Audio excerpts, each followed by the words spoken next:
The programme. Across the continent, people are facing tougher restrictions in an effort to fight COVID-19. We begin our coverage in Spain, which has declared a second national state of emergency, in place for 2 weeks, but expected to be extended to 6 months. With it come further measures to curb the spread of the coronavirus.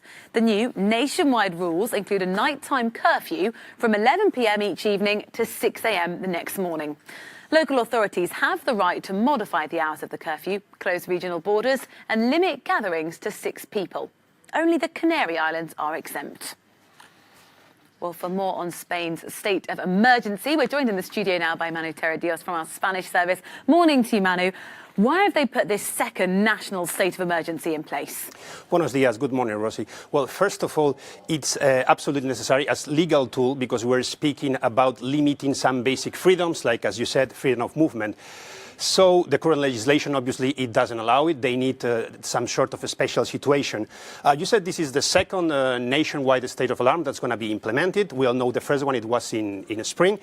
But it's going to be in total the third, and here we have a really good example because the second one finished this last weekend and was implemented especially for Madrid because they wanted to apply some perimeter lockdown.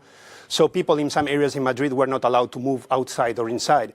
And this was overruled by a tribunal because obviously the legislation doesn't allow it. So the government needs this sort of legal tool to be sure that these measures will be implemented, and they want to take it to the month of May, not the measures, just the state of alarm, so they will be flexible when they want to apply these kind of measures, and they will need to renegotiate all the time, as it happened in last spring. What are some of the new measures that have been put in place, and how are they going to be enforced? It's some sort of joint effort between the regional leaders or regions and the national government. In Spain, it's more or less always like this because of the powers that have been transferred to the regions. First of all, you said it is the curfew, officially from 11 in the evening to 6 o'clock in the morning, but the regions, they have the right to move it forward or backward by 1 hour.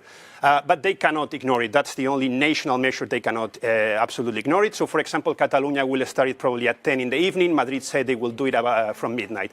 Other two main things, it's limiting social meetings and gatherings to a maximum of 6 people, but it's the government giving the regions the power and the legal tool to do it. They can do it if they feel they need it.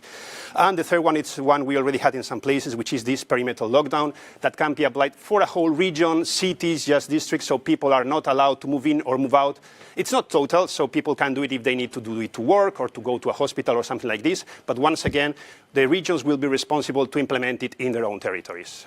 Manu, thank you very much. Always a pleasure. Italy recorded over 20,000 new cases